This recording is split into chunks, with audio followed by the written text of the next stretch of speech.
How you going? Donna here, and thought I'd chat a little bit today about how do we know when we're ready for a change or to do something new. And it brings me back to the day when I first learnt how to become or how to be an aerobics instructor. Basically, I learnt how to be an instructor when I was at TAFE, which is the equivalent, I guess, of, I don't know, it depends on where you are in the world, but basically it's like a very practical learning type of school. Anyway, it doesn't really matter. The moral of the story is I just come fresh out of TAFE, had just learnt the very, very basics of teaching aerobics. And you find with teaching aerobics, it is very structured in the way you go about it. And so anyway, I went out and did prac placement at a gym, and it was a gym that I used to go to quite a lot when I was younger. And I spoke to the group fitness coordinator there who structures all the classes and so forth, and asked her if I could do my prac placement there, and she was all cool with that. She knew me and it wasn't a problem. So anyway, she got me to take parts of her class, and I remember it was a Wednesday night, a 6 o'clock class, a step aerobics, and she was very coordinated. She'd make up these complicated routines, you know, she'd break down every move and slowly build us up, and we'd end up dancing on our little step platforms and this little amazing routine that she'd do. And then along comes me, she gets me to take part of her class, and it's like basic moves, extremely basic, because I'm learning how to teach the moves. I knew how to do them, like I'd been doing step classes for years, but teaching it's a different thing.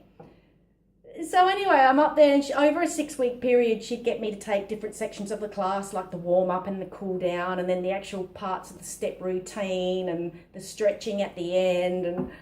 And yeah, and I was extremely basic compared to her. I don't know, apples and oranges, you know.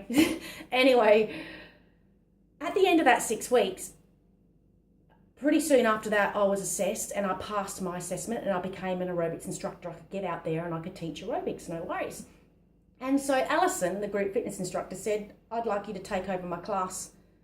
And I was just like, fresh out of TAFE, just got my certification to teach a class, and she wants me to take over her class, which was highly choreographed. You know, everyone there had the expectation that they were going to get a highly skilled, amazing routine, and I had to take over, and I was just like, whoa, talk about being thrown in the deep end. But I did it. I got thrown in because I had no choice. She said, you're taking my class. And it's like, okay.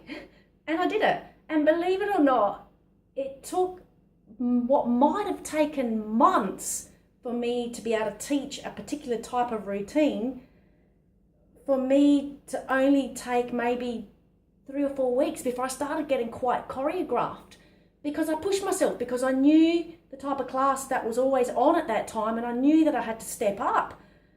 And you know, and I look back on that and I think, wow, you know, it's very much like, you know, teach me to swim, just chuck me in the water. And I guess it's kind of the way I am. So anyway, the model of the story is, you know, sometimes it's like you want to think about everything first, you want to overanalyze stuff, or get all the information you can, practice, in my case, teach 1,000 routines on your own before you think I'm going to go out there and do that in public. But, you know, sometimes if we do that, we'd probably never make a decision with regards to certain aspects of our lives. You know, I would probably, I don't know if I would ever have taken an aerobics class, because I would have thought I'd have to be perfect before I'm going to get up there on stage in front of, you know, all these people in the class, be the centre of attention and teach a, you know, a not so great routine. So I got thrown in there, and I think it was the best thing that ever happened. I've had other scenarios in my life where I've been thrown in the deep end, and it seems to me that it's like the best way I learn, because you just get in there, you've got to do it, you've got no choice.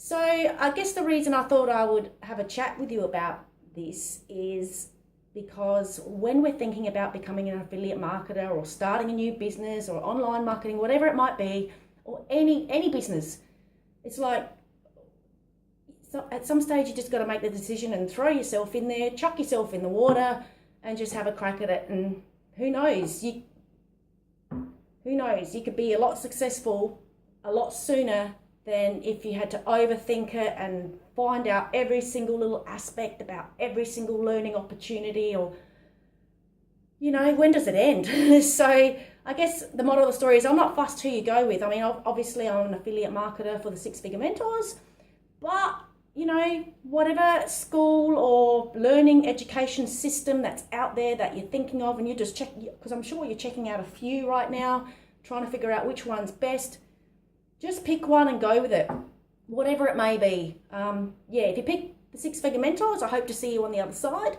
But if not, that's cool. Whatever creates your success, I just say make the decision, throw yourself in the water and go for it. So until next time, have a great day or a great evening, wherever it is on, whatever it is in your side of the world. And I do look forward to seeing you again in another video, hopefully very soon. Awesome. Make that decision.